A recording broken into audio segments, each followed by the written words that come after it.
இன்று நாம் உலக வரலாற்றில் மிக முக்கியமான ஒரு தருணத்தை பற்றி சிந்திக்க போகிறோம். சிலுவை. அதிலும் குறிப்பாக இயேசு கிறிஸ்து சிலுவையில் பாடுகள் அனுபவித்த போது கூறிய 7 வார்த்தைகள்.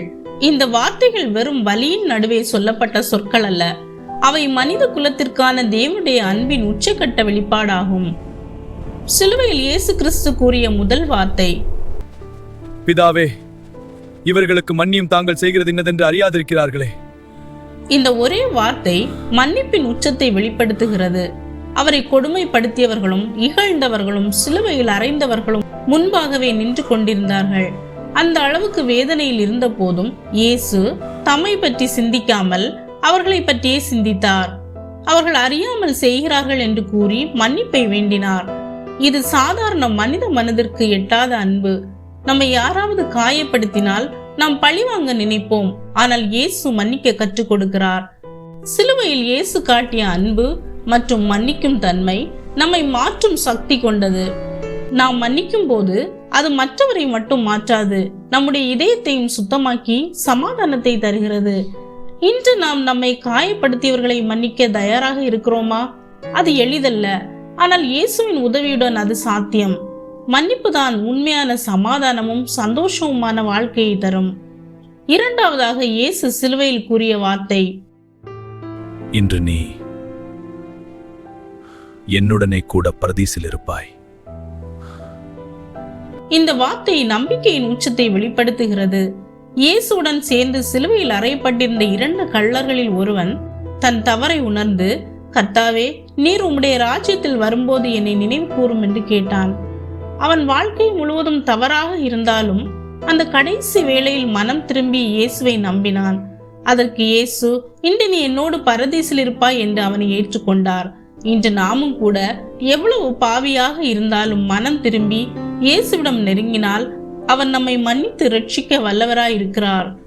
சிலுவையில் இருந்த அந்த கள்ளனுக்கு கிடைத்த வாக்குறுதி இன்று நமக்கும் கிடைக்கிறது.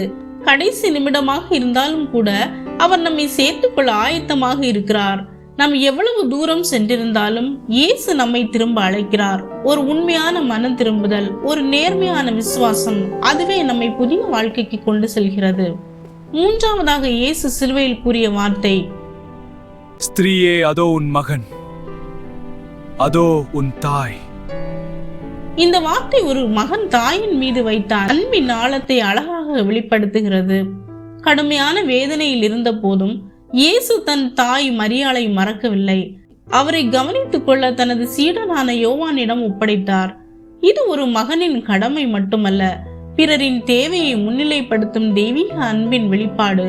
தன் வலியை விட அருகில் இருந்தவர்களின் நலனை அவர் முக்கியமானதாக எண்ணினார். சிலுவையில் இயேசு காட்டிய இந்த அன்பு நமக்கு ஒரு பாடம். நாம் எவ்வளவு கஷ்டத்தில் இருந்தாலும் பிறரின் தேவையை புரிந்து கொள்ள தவறக்கூடாது. உண்மையான அன்பு சொல்வதில் இல்லை, செயலில் வெளிப்படுத்துவதுதான். இன்று நாம் நம்மை சுற்றி உள்ளவர்களை அன்புடன் கவனிக்கிறோமா? நம் குடும்பத்தினருக்கும் நம்முடைய உற்றார் உறவினர்களுக்கும் நாம் பொறுப்புடன் இருக்கிறோமா?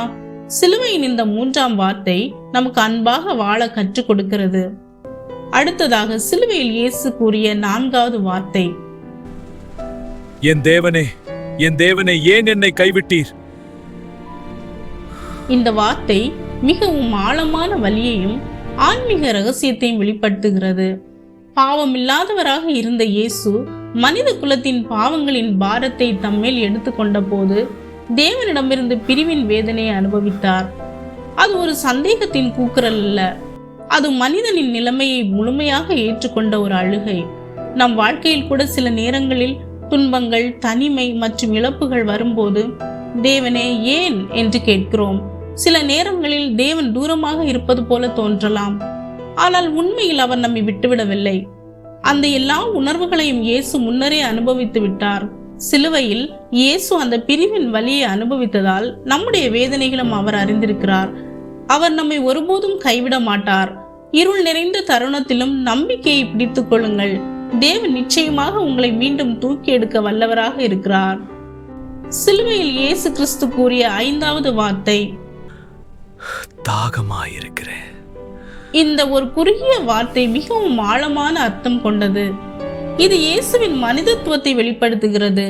அவர் உண்மையாகவே துன்பத்தையும் வலியையும் தாகத்தை அனுபவித்தார்.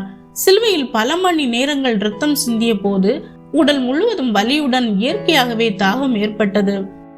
ஆனால் இது உடல் தாகம் மட்டுமல்ல, மனிதர்களின் ரட்சிப்புக்காக அவர் கொண்டிருந்த ஆழமான ஏக்கத்தையும் இது சுட்டி காட்டுகிறது. அப்படியே அவர் தன் துன்பத்தின் நடுவிலும் மனிதர்களின் ரட்சிப்பை நினைத்தார். தாகமாயிருக்கிறேன் என்ற இந்த வார்த்தை அவர் நம்முடைய துன்பங்களை புரிந்து கொள்கிறார் என்பதையும் நம்முடைய தேவைகளை அறிந்திருக்கிறார் என்பதையும் நினைவூட்டுகிறது. இன்று நம்முடைய வாழ்வில் நாம் தேவனுக்காக ஏங்குகிறோமா? அவருடன் உறவு கொள்ளும் தாகம் நமக்குள் இருக்கிறதா? அவர் நமக்காக தாகப்பட்டார், நாம் அவருக்காக ஏங்குகிறோமா?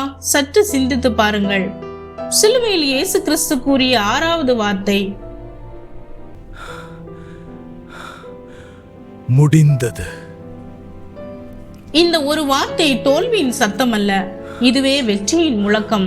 மனித குலத்தின் ரட்சிப்புக்காக தேவன் திட்டமிட்ட எல்லா காரியங்களும் இந்த தருணத்தில் நிறைவேறின.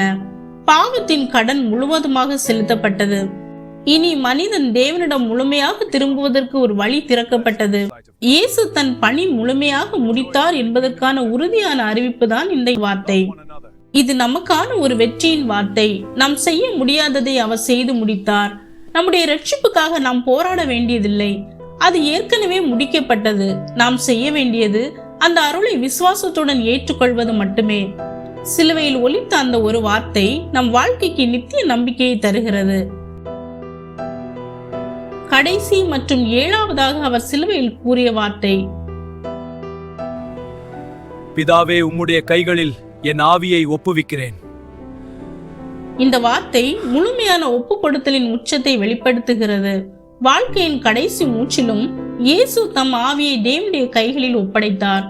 அவர் தன் வாழ்க்கையை தானாக இழந்தவர் அல்ல, தன்னிச்சையாக நம்பிக்கையுடன் தேவனிடம் ஒப்பு கொடுத்தார். இது பயத்தின் வார்த்தை அல்ல, இது நம்பிக்கையின் வார்த்தை, சமாதானத்தின் வார்த்தை. இயேசு தம் ஆவியை தேவனிடம் ஒப்படைத்தது முழுமையான நம்பிக்கையை காட்டுகிறது. இன்று இந்த வார்த்தை நம்மிடம் ஒன்றை கேட்கிறது. நாம் நம் வாழ்க்கையை தேவனிடம் ஒப்பு கொடுக்க தயாரா?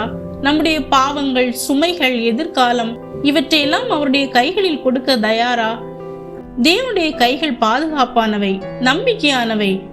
நாம் அவரிடம் ஒப்பு கொடுத்தால் அவர் நம்மை ஒருபோதும் கைவிட மாட்டார். இதுவே சிலுவையின் கடைசி வார்த்தை நமக்கு தரும் பெரிய நம்பிக்கை. இந்த 7 வார்த்தைகளும் மன்னிக்க, நம்பிக்கையுடன் வாழ, பிறரை அன்புடன் கவனிக்க, துன்பத்தில் கூட தேவனை பிடித்து நிற்க மற்றும் இறுதியில் நம் வாழ்க்கை முழுவதும் அவரிடம் ஒப்பு கொடுக்க இன்று நமக்கு ஒரு அழைப்பாக இருக்கிறது. சிலுவை ஒரு மரணம் மட்டுமல்ல, அது புதிய வாழ்க்கையின் துவக்கம். சிலுவை ஒரு முடிவு அல்ல, அது ஒரு புதிய ஆரம்பம்.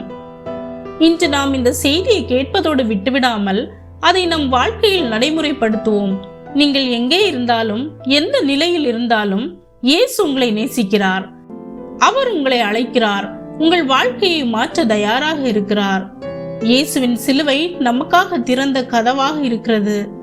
அந்த கதவினுள் நுழைந்து மன்னிப்பையும் சமாதானத்தையும் புதிய வாழ்க்கையையும் அனுபவிப்போம்.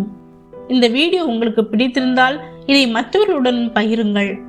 ஏனெனில் ஒரே ஒரு வார்த்தை கூட ஒரு வாழ்க்கையை மாற்றும் வல்லமை கொண்டது. இது போன்ற இன்னும் பல வீடியோக்களுக்கு கிங்டம் ஆஃப் ஜாய் சேனலை சப்ஸ்கிரைப் செய்ய மறக்காதீர்கள். God bless you.